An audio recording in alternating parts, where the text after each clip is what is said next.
The only possible excuse for this book is that it is an answer to a challenge. Even a bad shot is dignified when he accepts a duel. When some time ago I published a series of hasty but sincere papers under the name Heretics, several critics for whose intellect I have warm respect, I may mention specifically Mr. G.S. Street, said that it was very well for me to tell everyone to affirm his cosmic theory, but that I had carefully avoided supporting my precepts with example. I will begin to worry about my philosophy, said Mr. Street, when Mr. Chesterton has given us his.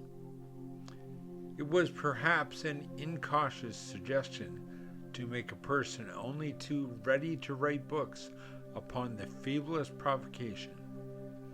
But after all, though Mr. Street has inspired and created this book, he need not read it.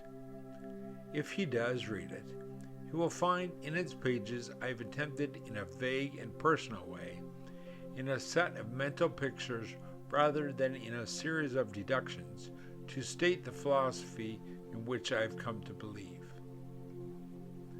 I will not call it philosophy, for I did not make it. God and humanity made it, and it made me. I have often had a fancy for writing a romance about an English yachtsman who slightly miscalculated his course and discovered England under the impression that it was the new island in the South Seas. I always find, however, that I am either too busy or too lazy to write this fine work, so I may as well give it away for the purposes of philosophical illustration. There will probably be a general impression that the man who landed, armed to the teeth and talking by signs, to plant the British flag on the barbaric temple which turned out to be the pavilion in Brighton, felt rather a fool. I am not here concerned to deny that he looked like a fool, but if you imagine that he felt a fool, there will probably be a general impression that the man who landed, armed to the teeth and talking by signs, to plant the British flag on that barbaric temple which turned out to be the pavilion at Brighton, felt rather a fool.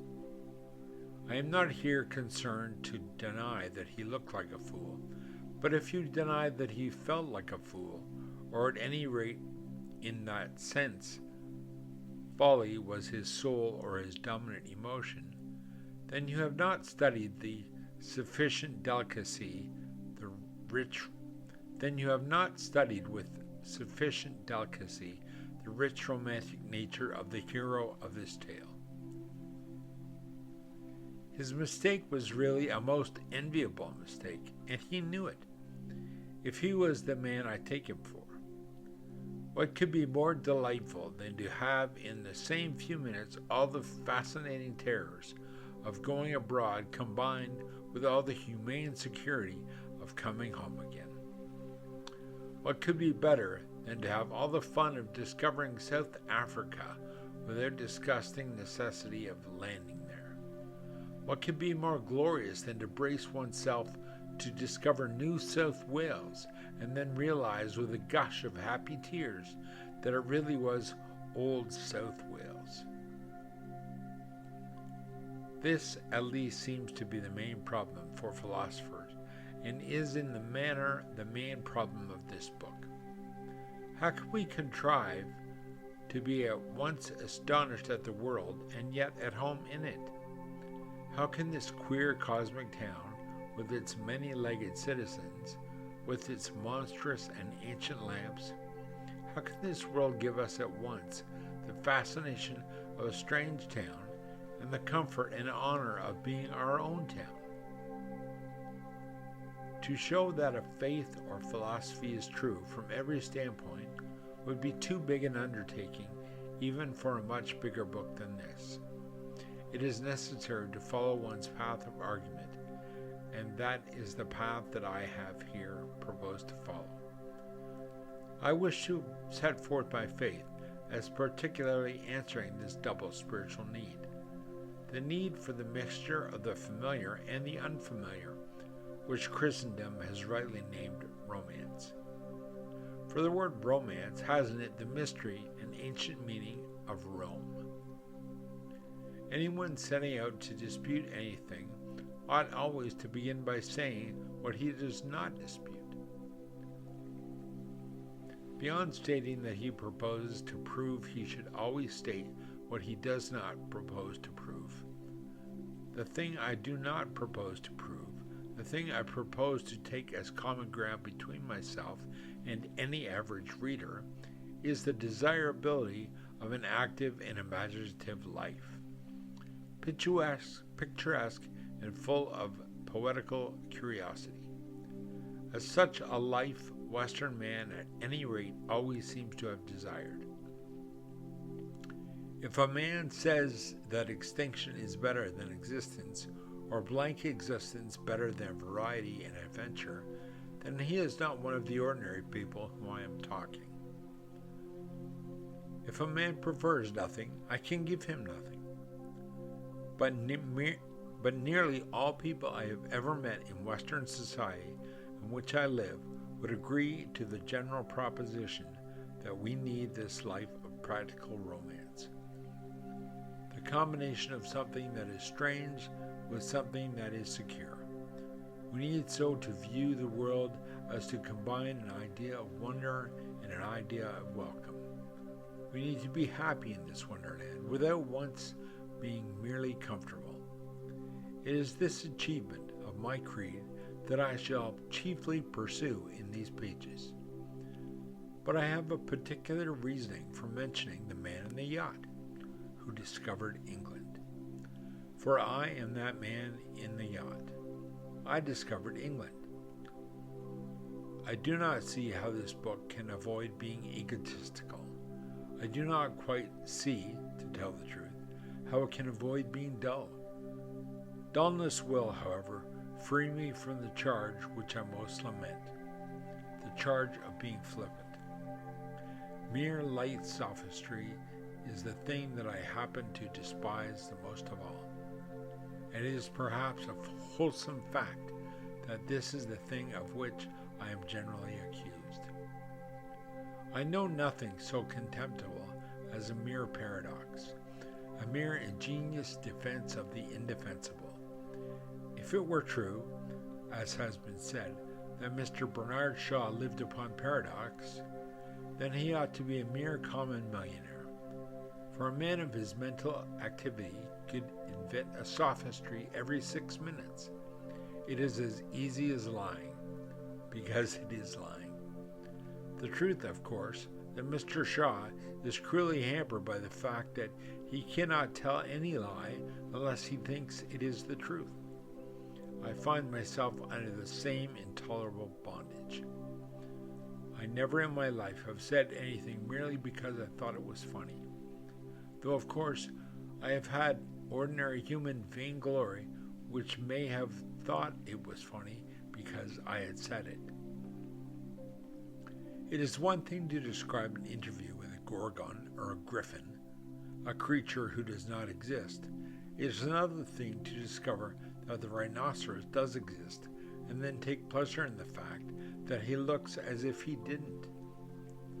One searches for truth, but it may be that one pursues instinctively the more extraordinary truths, and I offer this book with the heartiest sentiments to all the jolly people who hate what I write, and regard it, very justly for all I know, as a piece of poor clowning or a single tiresome joke. For it is this book, it is a joke. It is a joke against me. I am the man who with the utmost daring discovered what had been discovered before. If there is an element of farce in what follows, the farce is at my own expense, for this book explains how I fancied I was first to set foot in Brighton and then found I was the last. It recounts my elephantine adventures in pursuit of the obvious. No one can think my case more ludicrous than I think it myself. No reader can accuse me here of trying to make a fool of him. I am the fool of this story, and no rebel shall hurl me from my throne. I freely confessed all the idiotic ambitions of this end of the 19th century. I did, like all other solemn little boys, try to be in advance of the age. Like them, I tried to be some 10 minutes in advance of the truth, and I found out that I was 1,800 years behind it. I did strain my voice with painful juvenile exaggeration in uttering my truths, and I was punished in the fittest and funniest way. For I have kept my truths, but I have discovered not that they were not truths, but simply they were not mine. When I fancied that I stood alone, I was really in the ridiculous position of being backed up by all Christendom. It may be, heaven forgive me, that I did try to be original, but I only succeeded in inventing all of myself an inferior copy of the existing traditions of civilized religion. The man from the yacht thought he was the first to find England. I thought I was the first to find Europe. I did found a heresy of my own, and when I put the last touches to it, I discovered it was orthodoxy. It may be that somebody will be entertained by the account of this happy fiasco. I might abuse a friend or an enemy to read how I gradually learned from the truth of some stray legend or from the falsehood of some dominant philosophy, things I may have learned more quickly by walking a little in my own back garden. There may or may not be some entertainment in reading how I found at last an anachronistic club or a Babylonian temple, what I might have found in the nearest parish church. If anyone is entertained by learning of the flowers of the field or the phrases in an omnibus, the accidents of politics or the pains of youth came together in a certain order to produce a certain conviction of Christian orthodoxy, you may read this book. Here I end, thank God. The first and dullest business of this book, a rough review of recent thought. After this, I begin to sketch a view of life which may not interest my reader, but which, at any rate, interests me. In front of me, as I close this page, is a pile of modern books that I have been turning over for the purpose, a pile of ingenuity, a pile of futility. By the accident of my present detachment, I can see the inevitable smash of the philosophies of Schopenhauer, Tolstoy, Nietzsche, and Shaw, as clearly as an inevitable railway smash could be seen from a balloon. Please come back for Chapter 2. Leave a comment below.